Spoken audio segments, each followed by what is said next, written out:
video literacy narrative. The purpose of this video is to examine my writing process for scholarly research. I'll be breaking my process into 5 goals and discussing the steps I take to complete them. So, on to step 1. My first goal when writing a scholarly paper is to discover a focused topic. A focused topic is a specific subject I'd like to examine in my paper.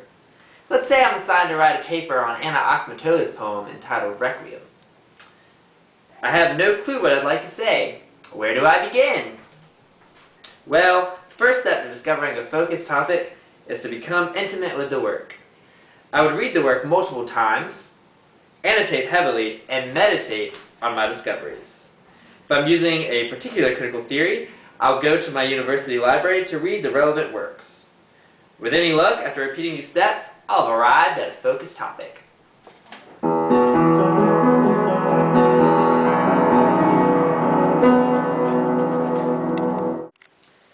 Once a focused topic is established, my next goal is to establish a viable thesis. To achieve a thesis, I always begin with a free writing exercise. With pen and paper, I get all my thoughts on the topic written down. I don't worry about organization or coherence. At this stage of the process, it is vital that I not do any critical research. This assures that my paper is built around a core of my own ideas. This exercise is primarily one of discovery, and as I get my thoughts on paper, an argument begins to emerge. From here, I'm able to extract a thesis.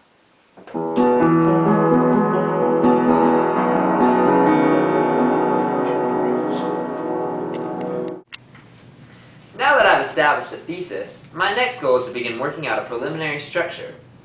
Taking my thoughts from my free writing exercise, I create a box outline with topic sentences. As a visual learner, an outline allows me to clearly see where my argument stands. I can know what remains to be proven, as well as what ideas may require extensive support. This provides a guide for my research.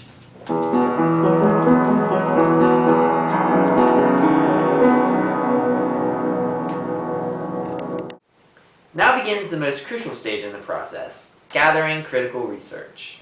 My first step is to scour the DACUS Online Database Library for critical articles.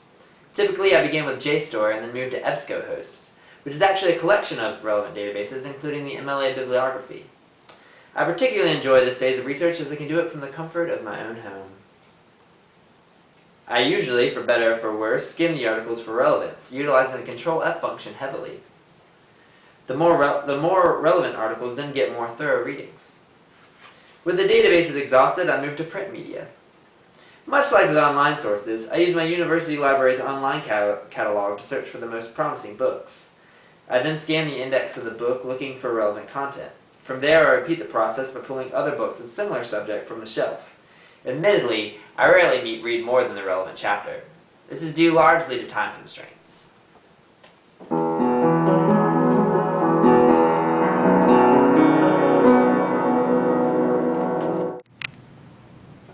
With research finally completed, I can now move towards my final goal, completing my rough and final drafts. I begin by carefully considering my research. I ask myself, in light of this new information, should I reevaluate my thesis? Once I've properly plugged my research into my outline, I begin writing a rough draft, restructuring the paper as necessary. With a rough draft completed, I edit for grammar, clarity, and organization to produce a final draft.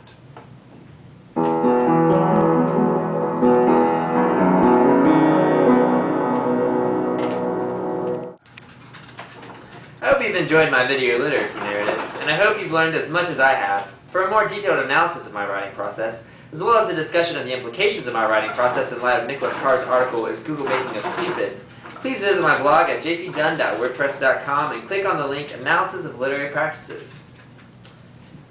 Special thanks to our resident pianist and producer, Aubrey Salzman. Play us out, Aubrey.